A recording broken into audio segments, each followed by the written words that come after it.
Josh Taylor, the impossible to like Josh Taylor. Josh Taylor, Ekow Essuman is the headline fight. The really easy to like Ekow Essuman. Yeah.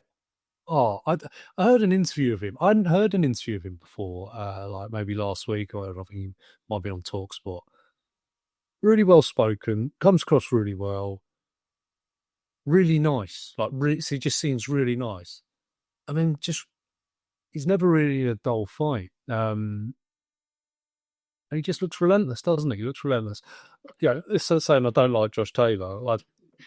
It's just because of the Catterall thing. Yeah, Josh Taylor, wonderful fighter, or was certainly, and I think that's the kind of, for me, the narrative this weekend is Josh Taylor done? We were talking about it last week. I'm not saying retire, but I'm just like, is he done? Yeah, at top level. It does feel like that kind of a fight, and they've picked an opponent that is there to sort of prove that as well. Not the best, but a decent level fighter. Someone who's on the up. Good victory against Cooper last out, wasn't it? And he's I think he'll be a good fight. And Josh Taylor off the back of 2 losses as well. Some say 3, but 3 losses. 2 official losses back to back. Yeah, well, that's what I had in my notes. Could be 3 if he loses this. Should be 4. But that, I mean, just the whole Jack Catterall thing. Because I remember when Josh Taylor fought Ahara Davis, and I really liked Ahara Davis at the time. Yeah, he's quite a likable boxer, I think. He was just a gob, and I like people, I like fighters like that. But he's just his punching style, 'cause his arms are so long. His punching style was just concussive. When he caught people, he caught them. And I remember wanting him to beat Josh Taylor, but Josh Taylor really did a number on him, and you're like, oh wow. Because you're hearing experts talk about it in the build-up to, like, Ahara Davis was the hype, but Taylor's like quality. Yeah. And he really was. And then the Progress fight, which I didn't, was phenomenal. He's been in with some great fighters, hasn't he? He really has. And to, unify the division, all of that. And the Catterall fight, I was just a bit like, I think Josh Taylor probably took Catterall about as seriously as I did in that fight. And that came across, and it was almost like one of those Rocky fights where you thought, oh my God. Yeah. And Catterall could have had the time. And it's just the injustice of it. And the fact that Taylor never really seemed to just acknowledge that. He acknowledged he had a bad night, but he never acknowledged Catterall. He conceivably could have lost to Catterall. Yeah. The second fight, he still didn't really admit. He just came across really badly. And until then, maybe because he'd had all his own way until then, he'd come across quite well and just. A lot of fighters struggle with that. A lot of fighters struggle with that. Fair enough. It's fair enough, I guess. But yeah, it makes. I can't help but think. I think Taylor will win. I don't know if he'll win in. I think he sort of needs to win in style. I don't know if he'll win in style. And then I don't know what happens if he doesn't win in style. Really, I don't think we don't learn an awful lot more. No. But because he's gone up to welterweight, right? Yeah. He was always big. Yeah. But you know what? Because welterweight, we talked about last week. Obviously, Pacquiao's nicking one of the title fights of that way. But that division's looking really interesting, isn't it? Actually, if Josh Taylor's good at the weight, you've got. We'll talk about Catterall, Harlem Eubank later, but they're both at 147 now. Conor Benn's going to be in good fights at that weight. I'm quite excited for this fight at the weight. Like, it'll be a good fight. But as someone looking back at his record, he has been around a while. I was looking at his record, and you look at names on there, and Tyrone Nurse, that guy who always used to be on Josh Warrington undercards, like the guy with cornrows from Huddersfield. That's the name that stood out to me. I was like, oh yeah, I remember him. He's cracking on. He's cracking on his estimate. 36. Oh, Kakatcha. He's in the Kakatcha. Yeah, he's in the Indian summer place where a lot of fighters are at the moment. Dave Allen having his Indian summer right now as well. maybe that's what this is for Essuman. But I guess Josh Taylor really needs to win to stay relevant, doesn't he?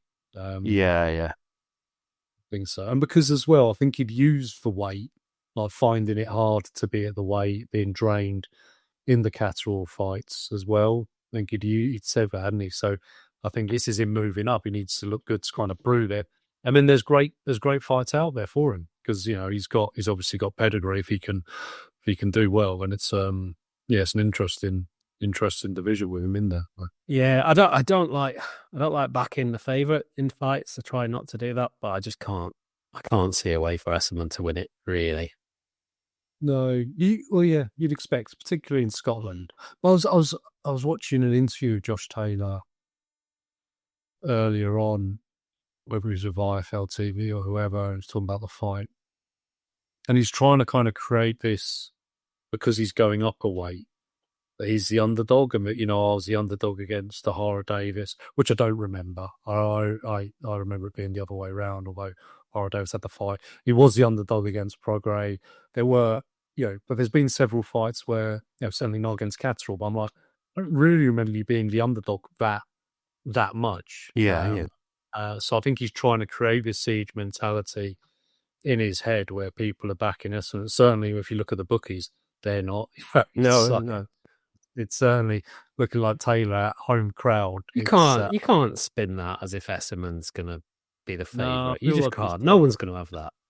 Exactly. So, but again, it's things like that when you see it yourself. But I don't know. I'll be honest. I am more excited to watch Itauma fight than I am that fight against the American footballer. Yeah, which is we've mentioned this a few the last few pods in a row, but it's his first time Moses Itauma will have fought in 2025, which is unusual because he fought. I looked this up 7 times in 2023, 4 times in 2024, and he's yet to fight in 2025. Moses Itauma. Now his last fight was December, so it was late in the year.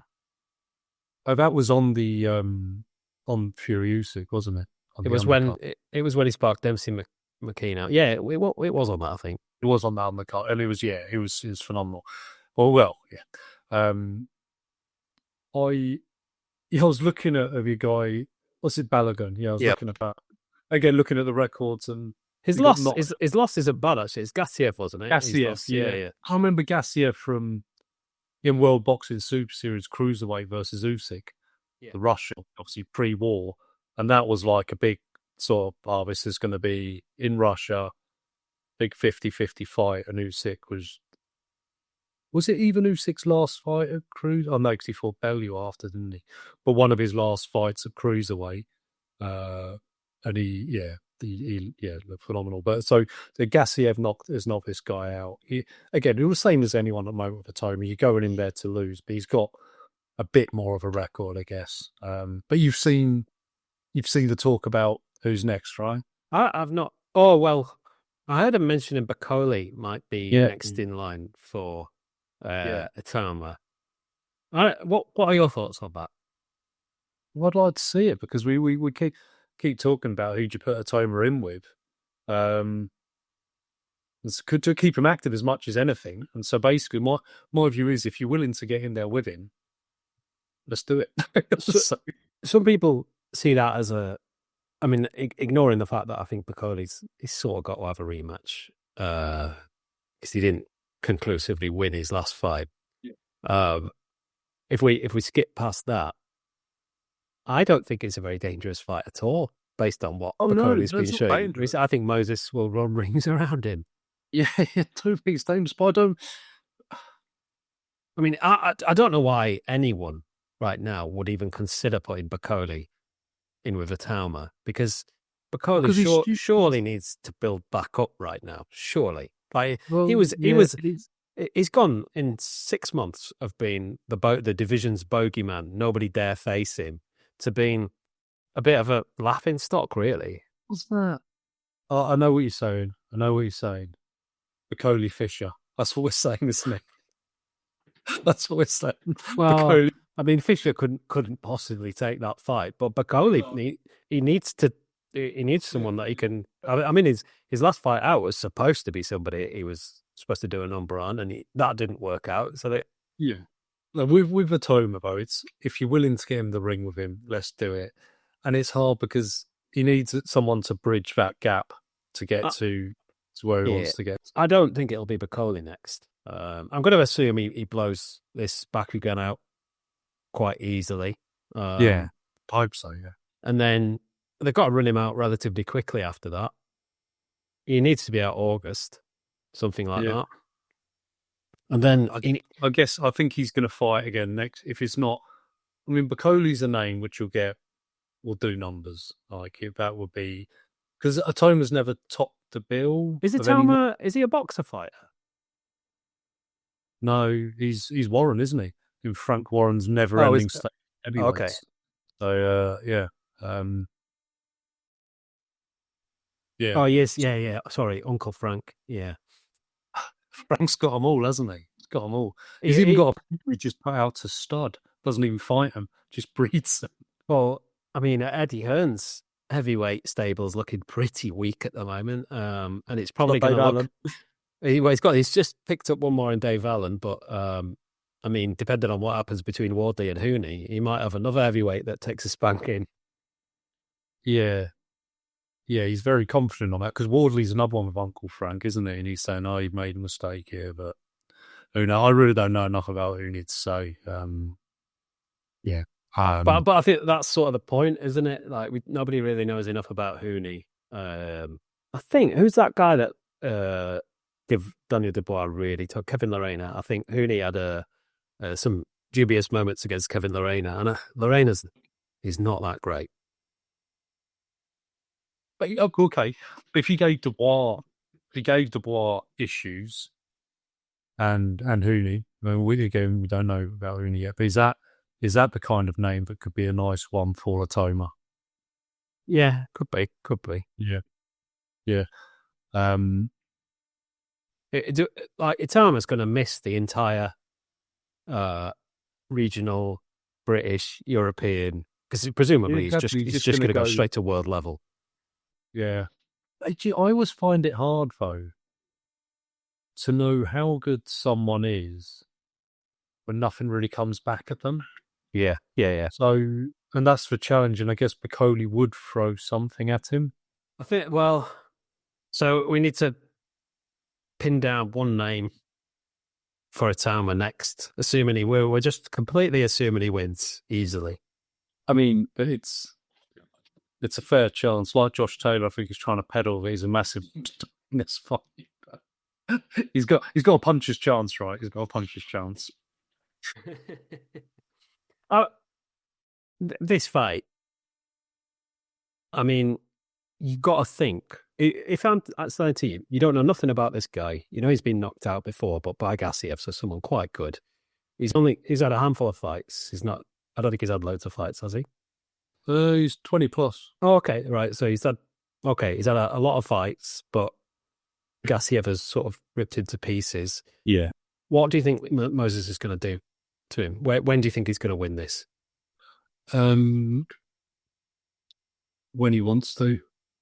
Yeah. Do you know, if you were betting on a group of 3 rounds, what would you bet on? 1 to 3. That's what I'd bet on as well. 1 to 3. 1 to 3. So it's good it's good to get minutes under the belt if they're actual minutes worth having, and if they're not, just get them out of it. But again, when we were talking about Bacoli, if Bacoli's the fight, you'd expect him to have a bit more of a go. I don't know, might be wrong. Yeah, I mean, I'm just slightly. I'm guessing because we obviously got to compare, but I think Moses Itauma probably hits quite a lot harder than Joseph Parker. I think so. And I know, Bacoli's got the excuse of, someone no notice, and his shots were constricting his blood flow and all that. 2 left gloves, yeah. But he still got sparked quite badly by not a big hitter. Yeah. What round was that in now? I can't even remember. Was it 2? Okay, yeah. So yeah, it was earlier than I remembered. Okay. So, what my point is, Itauma's. Let's say this guy lasts 3 rounds with him next weekend. Itauma will have done 4 rounds in the last 5-6 months, something like that. So not a lot of boxing, to be honest. Yeah. They've got to stick him in with someone durable. They have to put him in with somebody that's actually going to stay in there, but also fight. He has had a couple that have gone the distance, but they weren't people that were there to fight. So he needs rounds, but he needs someone that's going to hit back quite hard as well. But I don't know where you find that fighter. I just don't know who that is. It's the hard thing, isn't it? It's a hard thing. And you never know, maybe it's like, I think, well, I was saying a minute ago, you don't know how good someone is until they have to be. A bit like, we talked about, obviously, a lot, Eubank, Ben, the other week. And well, Ben Whittaker's a good example. You don't know how good they are until they need to be a certain level. And yeah, exactly. And then they go through it. And I think we'll talk about Harlem, Eubank and Catterall. Oh, Catterall, for example. Catterall against Josh Taylor. No one really, I certainly didn't see that coming the first fight. You just don't expect it. So sometimes people need to step up to do it, but it's whether Itauma can do that when he's got so little experience actually in. Yeah, because I suppose a big factor of all the best champions, they've been through it at some point. They've not just had an easy ride. As everybody always looks at Mayweather, don't they? And Oh, I thought you were going to say I thought you were going to do a Mike Tyson comparison. I was actually thinking of Tyson because he's similar in the he never through people, didn't he? But he never really came through adversity, I suppose. Exactly. That's what I mean. He just went through people until he was champion, and it's whether Itauma can do that. And I don't know because I weren't watching it as religiously then at the time in terms of the quality of the champions, but Tyson, he still did have some tough fights where they took him the distance, and they weren't super tough in terms of what were coming back, but they made it horrible for him and made it difficult and wrapped him up. And people like Bone Crusher Smith was, he always struggled with bigger fighters, I think, Mike Tyson. Yeah. Okay. So yeah, try not to suggest Johnny Fisher for this fight. Yeah. Johnny Fisher's, you're not going to know who he's fighting next. You just won't have heard of him. No, nor should we. But I'll still watch it. He's a name. I'll still watch it. So it's one of those. You were saying about who could be the perfect Itauma fighter. So I said someone durable that throws punches, that's never been down, that's buoyant at the moment. And it was Dave Allen, obviously. Yeah. I actually don't think it would be a bad fight to sign. But I'd probably sign it. I mean, if he's on a 2-fight deal, it can't be the first fight. But it just cannot be. Because I don't think Dave Allen's going to fight for a lot longer. I really don't. No, and I don't think he should or would take that fight. But he has kind of said a couple of times, nah. Yeah, I mean when he retired before us because he just didn't want to get. He was sort of tired of being hit in the head. And being him in the head and has been hit in the head by Moses Itauma, who's hungry with a point to prove. But we joked a few weeks ago, disparagingly about how Dave Allen was a gatekeeper, and now he's kind of less of a gatekeeper. But I think he's very much now, a proper gatekeeper again in the way that Chisora was for years. I think if he wants to be, I wonder if he'll end up fighting Wardley. I just wonder, maybe not next, but like at some point, I can kind of see a Wardley fight coming his way. Who, Allen? Itauma.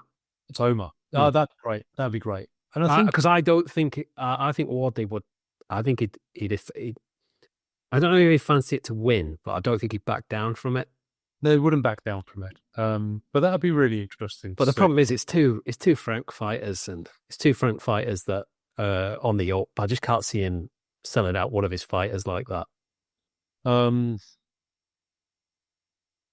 But then a lot of the heavyweights are in Frank's camp anyway. He's got to happen, hasn't it? I mean, if His Excellency, sorry, if the kid Turkey says he wants to see the fight, then it has to happen, right? But let's see what happens with Wardley in this next fight coming up, because if he doesn't look great in that, does that mean he then has a point to prove?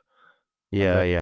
And old Fish Eyes could spin that quite nicely, I think. It's just it's just a bit annoying in this fight for Itauma, because it feels like it's a step backwards. It doesn't feel like a step forwards at all. I don't know why they've put this fight in. It felt like he needed. I mean, he's just fought someone with a name.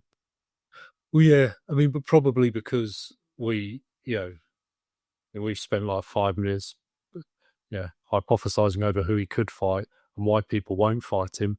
And I guess there's quite a lot of that going on with, and the fact that he hasn't fought since then, I guess he's quite hard to place. So it's whoever will get in with him, and I think that's probably the same with Bacoli. So I do think the Bacoli fight will happen. I think he gets rid of Balogun quickly, and then he goes in with Bacoli, and then the Bacoli fight's probably spun in a way that Bacoli's better than in reality probably is, and then that's the step up to. Could be. Think that happens. If that happens, where are we? May. That happens. Maybe September. It's got to be out. It's got to be out August, September again. He has to be. He has to be. Would he be actually? Hold on. Feasibly, he could be on. Was it July 22nd? Usyk Dubois too. I think they might try and put him on that. Yeah, so get him on that. I think I could see him sticking him on that, because what a big fight that's going to be. It's going to be massive. You want Itauma, assuming he blitzes this guy. Yeah. Which I might be just doing this guy a complete disservice. I don't know. That's what you expect, isn't it? To see him to be gone through here. So it makes sense. It does make sense to stick him on. Well, I guess it's going to be the biggest fight of the year. I'm guessing it will be.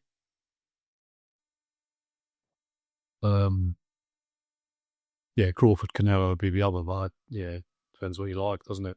But and then if he's out again in the summer, then maybe an autumn one, and then the big December bill, maybe that's when he has a proper test. Maybe that's the Wardley one.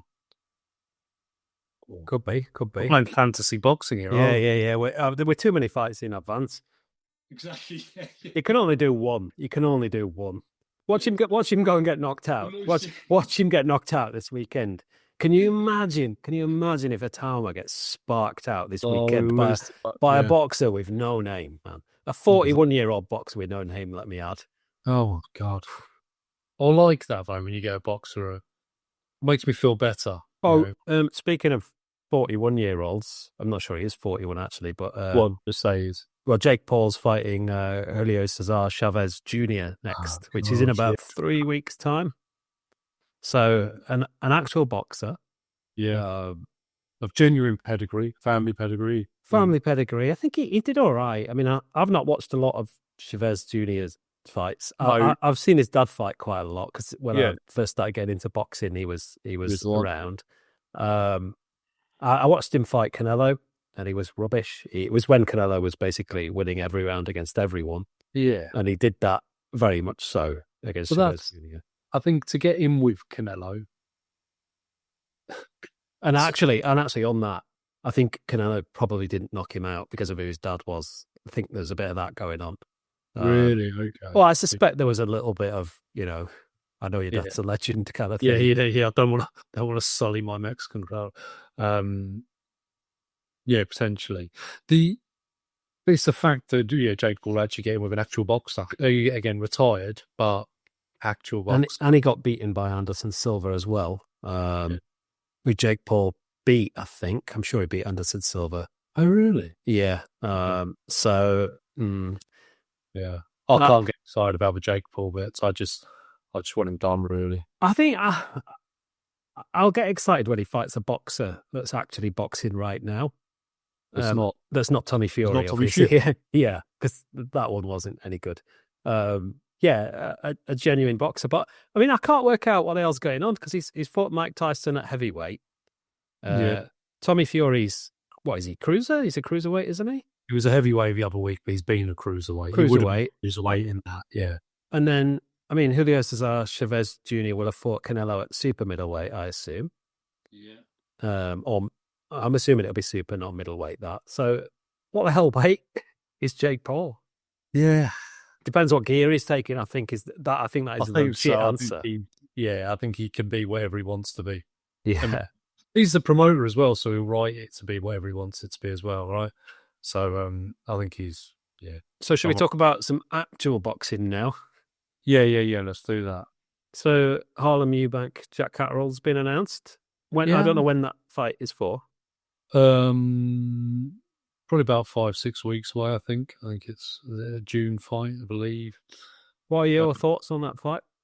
I really like it because I really like both fighters. I like Harlem Eubank. I think he's he's quite exciting. Good fights. His last fight was against what's his name, Tyrone McKenna, which is awesome. Like he always seems to be in good fights. He's good to watch. Energetic, and he's got a lot of energy. Yeah, exactly. He's energetic, and I like Jab Catterall as well.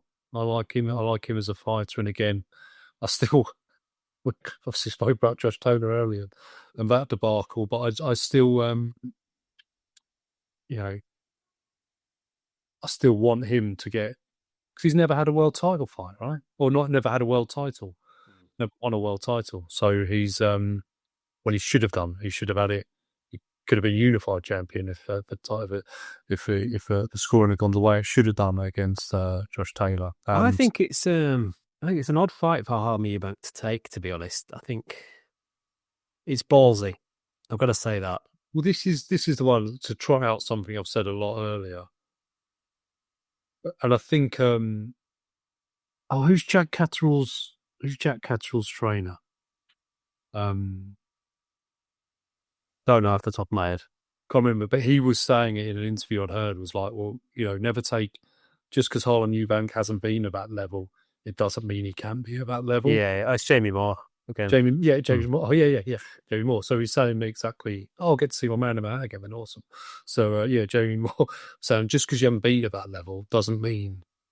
No, it's true, but I mean, I suppose he's going to say that because, Harlem Eubank looks quite dangerous. You need to build him up. But Jack Catterall, without a doubt, is going to be favourite going into that fight. Yeah. I think it's a wild fight for Harlem Eubank to take. I thought he would have had another stepping stone before he went to that level. Well, but the McKenna fight, I remember because I've watched because he's a name, has the name. When you see that name, interesting. You kind of watch a bit of him and you start to see a bit you like. The Tyrone McKenna fight, definitely the best he's performed. But this is it's in Manchester. Catterall's will be the favourite. Again, Catterall's gone up to, it's 147, isn't it, as well? Welterweight. Yeah. So it's another one at that weight. And again, not to get too ahead of myself, I'll sort of mention it before, but all roads are leading to Harlem Eubank against Conor Benn. So at 147. The only thing I think is, Conor Benn presumably is going to be fighting Chris Eubank next. He's going to be fighting a minimum of the weight they've just fought, so 160, or more potentially, because the talk is that Eubank doesn't want to go below that. And there was a lot of talk about if Conor Benn's hanging around at 160. Oh yeah, I know what you're going to say. Yeah, I think for quite a while. Yeah. Is he going to go back down to 147? Yeah, good point. I don't know. I see him as a welterweight because that's where he's been, is his natural way, if you like. But it's quite also there's quite a lot of fighters. I know a lot of them are older, but when you go up a couple of divisions to kind of gain whatever it is for whatever reason, then you come back down, not the same fighter anymore. That happens quite a bit in boxing. That's interesting one actually. At least he's got youth on his side. A lot of the fighters that have done it in the past. Obviously, it's when they get older that they go up in weight. They have to when they it's harder to lose the weight. Right, he's sort of gone out of his way to put it on, hasn't he? But it's still. 2 weights. It's still wild. Well, 2 or 1. I kind of think that when Conor Benn fought Eubank, a lot was made about him jumping up 2 weight divisions. It was He'd one. been- It was yeah, one he'd been weight one, division. yeah. Yeah, like it's not the That- same. It's not the same as what Crawford will be doing. Let's be honest. No. Yeah, which is one. But again, it's another good domestic fight, and I think we're Actually, on that, I meant to sort of raise this point a little bit earlier on, but like we've had quite a lot of good domestic fights lately. Not just good fights, but really good atmosphere. And after every fight, everybody's always talking about the atmosphere. And like I've thought for a long time, whenever you watch a Saudi fight, there's no atmosphere. It's rubbish. It's always rubbish. But the boxing press will not say anything about it. Or if they do, they skirt around it very, very lightly because they don't want to Very offend anyone. politically. Yeah, they know who's paying their bills. Yeah. But you've got to say, it's not even just like a little bit. It is just worlds apart. It is worlds apart. Yeah. And if you look at, because obviously, you're talking about, well, the most recent example in Saudi, Canelo and Imagine having no atmosphere. It being 6:30 in the morning. Yeah. And having to watch Canelo skull. Oh, Christ, hello, Jesus. Yeah, but the fights we've had recently, the quality of the fighters is, leagues below what we're talking about. But and this is another good point. So is boxing sort of splitting now into two sort of streams? Well, where you've got just good fights, and it doesn't really matter. There's not a lot on the line. And then the other side of that is there's some really good. Well, there's some title fights to be made, but they're not very good to watch. No, I mean, I say no. I mean, yes. I don't know what. Otherwise, I sort of having an internal monologue in my head is like, do I care about that? Because I mean, ultimately, if you're a boxing fan, it doesn't matter because you're going to watch all of it anyway. Exactly. But then this, so where my challenge is, because we're both into our boxing, and you have more people who are more casual who'd enjoy the tear ups we've seen in the last few weeks. I've loved those. Oh, they've been really good. Like, I mean, stick them on a Saudi card with some rapper I've never heard of performing like a mini concert halfway through. Yeah. And you get a good fight as well. I mean, to be fair, because the Saudis have stacked the cards so heavily, there's always been good fights because of that many fights all know that they're going to get them. Yeah, I think with the fights we're talking about, and it probably will be a bit different this weekend, or might not be, I don't know. But I wouldn't say fighters with nothing to lose, but fighters with a lot to fight for, if that makes sense. Yeah. So Canelo, just classic of, I'm not going to lose. Whatever happened in Times Square was just a bit of nonsense. But, Dave Allen and Johnny Fisher was always going to be that kind of fight. Arguably, and I don't know whether, I think Josh Taylor, again, we're saying he's going to have to look good doing this. But does he care? I don't know if he's quite a selfish fighter, isn't he? So if he wants to just sort of stink the place out, jab true. Justin's head off, he could do it. So potentially that could be a stinker. But I think Harlan Catterall will be a good. I suppose it's good. It's a good fight. I'm quite keen on sort of this thing about boxers losing their O. I don't give a shit about that. I want people to drop all that shit. It's so dull. You should. I think fighters for quite a long time, if they lost their sort of clean record, they're sort of out in the wilderness a little bit. But it doesn't need to be that way now. We've seen loads of fighters that have lost and go on. Is there anyone with a meaningful O? Usyk? Yeah, Usyk probably now. There's not many, is there? Has Tank Davis lost yet? Well, he did sort of lose to Lamont Roach, but he got gifted a decision. Yeah, and I can't. But like proper, People that have had a lot of fights. Yeah, exactly. And Usyk has had a lot. Well, he hasn't had a lot of fights, has he? That's the thing. He hasn't had a lot of fights, Usyk. So professional. No. Well, yeah. Well, I guess, yeah. And he did obviously lose in the amateur, but I think How many fights has he had? He must have. Because No, he hasn't had a lot of fights. He's had he was 2012 Olympian, wasn't he? yeah, 23 fights. For a man of his age, it's not a lot of fights. Yeah, I guess he turned over so late, didn't he? But they're 23.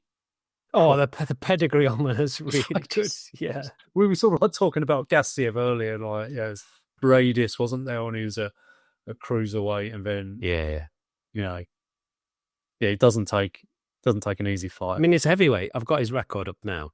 At heavyweight, he fought, I think Chaz Witherspoon was his first one. So okay, right. Not a name, but after that, Chisora, Joshua, Dubois, Fury. It's ridiculous. Where's your gimmies in there? Where's your, I've defended my title, no, I'm taking an easy fight. It's just not there. Yeah. Mad. I remember the Bellew fight as well. That was his first fight over here, wasn't it? The Bellew fight. Such a good fight, that. Because do you like Tony Bellew? He's a hard man to like, let's just put it that way. There's something about him that's all right, but he's also... He is, and I do. So I kind of... But did you enjoy watching him get knocked out? Yes, yeah, of course I did, yeah. I mean, the thing is, I remember watching his fight at Goodison Park against Bacoli's younger brother, right? Yeah, when he won the cruiserweight title, and he got knocked down in the first round, right? Yeah. And I remember wanting him to win that fight. But when he got knocked down, I remember being happy, but also happy when he won, and surprised, because that was a great story. But he came back and did it, and I think at that point, and then he's a horrible pundit. He is, but he also, I don't know, he sometimes, I also remember him in the Joshua Klitschko fight. He's a big Joshua fan, isn't he? He is, but he was in the ninth round or whenever, just before the knockout, whatever round the knockout was in. He was saying, I think Klitschko's gone, as he went back to the corner. No, fair play. And I think Klitschko just had a good round, if I remember right. He did. Something you're like, oh, that's quite. It's insightful. It was something I had inspired, and a lot of people inspired. But but there we go.